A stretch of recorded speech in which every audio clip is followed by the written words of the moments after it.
Hello, welcome to the my channel.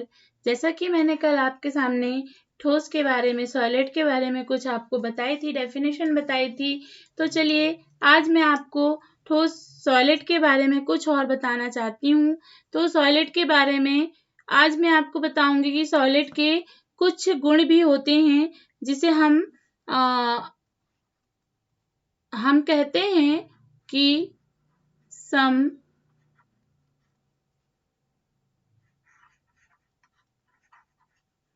समदेशिकता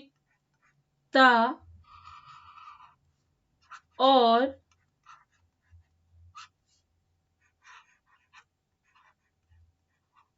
विषम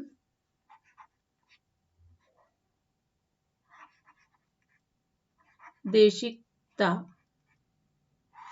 तो हम इन्हीं दो गुणों के बारे में बताऊंगी मैं आपको। और एक प्रॉपर्टी और इसकी है कि भाई जो सॉलिड होते हैं वो अतिशीषित द्रव क्यों कहे जाते हैं, है ना। तो इसकी फर्स्ट प्रॉपर्टी तो है समदेशिकता, दूसरी प्रॉपर्टी आ गई विषमदेशिकता, थर्ड प्रॉपर्टी में हम आ जाएंगे। तो थर्ड प्रॉपर्टी हमारी आ जाएगी कि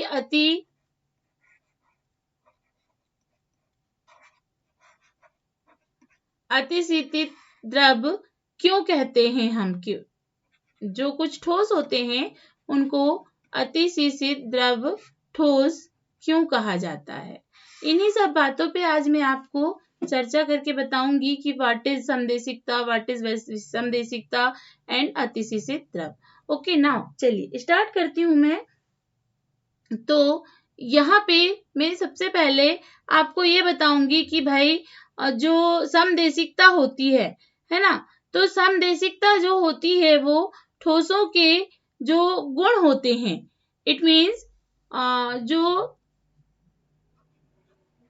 सॉलिड का एक प्रॉपर्टी होगा, सॉलिड की जो फिजिकल प्रॉपर्टी होती है ना, जो सॉलिड की फिजिकल प्रॉपर्टी होती है उनमें से एक गुण होता है उसका कि वो समदेशिकता। और इसमें क्या होता है कि जो अपवर्तनांक होता है समदेशिकता में, अपवर्तनांक होता है जो किसी भी पदार्थ का हम ले लेंगे, किसी भी ठोस का अपवर्तनांक। तो आप लोगों ने 10th क्लास में पढ़ के आया ही है ऑलरेडी, और उसे भी एक्सप्लेन कर लेंगे। तो अपवर्तनांक विद्युत व ऊष्मा की चालकता और यांत्रिक सामर्थ्य, इट मीन्स कि अपवर्तनांक है और विद्युत ऊष्मा की चालकता है, यांत्रिक सामर्थ्य आदि के मान किसी ठोस में अलग अलग दिशाओं में यदि आते हैं, अलग अलग दिशाओं में यदि ये होते हैं, है ना, इनको ज्ञात करने के लिए, जैसे कि अपवर्तनांक मैंने एक पॉइंट लिखा है। तो सॉलिड की फिजिकल प्रॉपर्टी जो होती हैं उनमें से बहुत सारी जो प्रॉपर्टीज होती हैं उनका मान यदि हमें डिफरेंट साइड पे, डिफरेंट एंगल, दिशाओं से लेना पड़े, ज्ञात करना पड़े, तब वहां पे ज्ञात करने पर यदि ये मान इक्वल आएंगे, यदि मान ये इक्वल आएंगे तो ये कहलाएगा समदेशिकता। यदि यही मान डिफरेंट साइड से लिए जाएं और यदि यही मान जो होंगे भौतिक प्रॉपर्टी के सारे डिफरेंट आएंगे तो वो कहलाएगा विषमदेशिकता। इट मीन्स कि समदेशिकता का मतलब ये हो गया कि जो भी भौतिक प्रॉपर्टी होती है सॉलिड की, वो यदि डिफरेंट साइड से लिया जाए तो उनका मान यदि समान आता है, तो सभी दिशाओं पे किसी भी एंगल पे लिया जाए किसी भी ठोस का, तो उनका जो मान आता है वो समान आता है, तो वो समदेशिकता, और यदि वो डिफरेंट आएगा तो वो विसंदेशिकता कहलाएगा। और इस प्रकार के जो पदार्थ होते हैं, सॉलिड होते हैं, वो समदेशिक सॉलिड कहलाते हैं, और यदि उनका मान डिफरेंट आता है तो वो विसंदेशिकता कहलाते हैं। तो जैसे कि कुछ भाई होते हैं कि क्रिस्टली ठोस जो होते हैं, है ना, कुछ की हम एग्जाम्पल ले लेंगे कि यदि कुछ हैं क्रिस्टलाइन ठोस जो होते हैं, तो क्रिस्टलाइन ठोस में अवयवी कण जो होते हैं वो एकदम क्रिस्टली ठोस की बात यदि हम करें, क्रिस्टली ठोस की बात यदि हम करें तो वहां पे क्रिस्टली ठोस जो होता है उसमें जो क्रिस्टल होते हैं यानी कि जो पार्टिकल होते हैं, जो पार्टिकल होते हैं वो एक अरेंजमेंट उनका जो होता है वो निश्चित होता है, उनका अरेंजमेंट निश्चित होता है ना। तो क्रिस्टली ठोस जो होते हैं, क्रिस्टली ठोस की बात यदि हम करें तो उनके पार्टिकल का अरेंजमेंट निश्चित होता है और निश्चित क्रम में ही अरेंज होते हैं।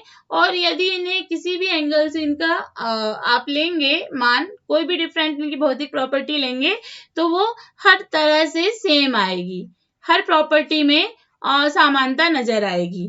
तो इनका ये गुण यहाँ पे कहला जाएगा प्रॉपर्टी समदेशिक, मतलब कि क्रिस्टली ठोस समदेशिक होते हैं। ओके नाउ चलिए, अब जो भाई विषमदेशिक की बात यदि हम करते हैं तो विषमदेशिक क्या होते हैं वो मैं आपको एक्सप्लेन कर चुकी हूँ और उसके आगे और कुछ बताऊंगी। लेकिन जैसे कि विषमदेशिक की बात यदि हम करते हैं तो विषमदेशिक में कुछ आते हैं ऐसे एग्जाम्पल विषमदेशिक के हम ले लेते हैं कि विषमदेशिक में क्या क्या आते हैं। भाई विषमदेशिक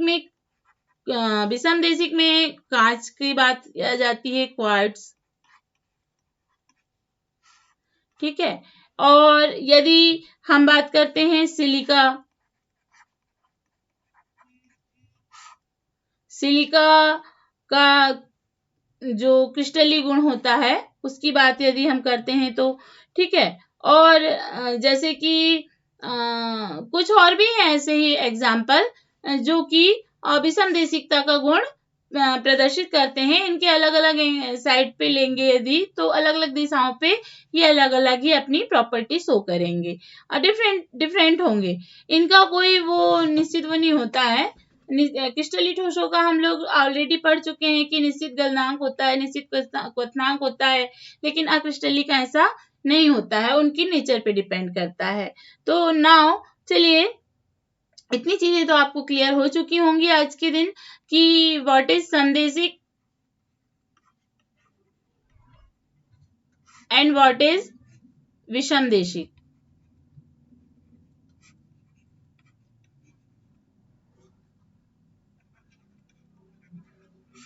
तो आज के लिए मैं इतना ही रहने दूंगी। इसके बाद में मैं आपको और एक न्यू टॉपिक के साथ आपके सामने आऊंगी और नया कुछ बनाऊंगी। मुझे वॉच करने के लिए धन्यवाद। Thank you.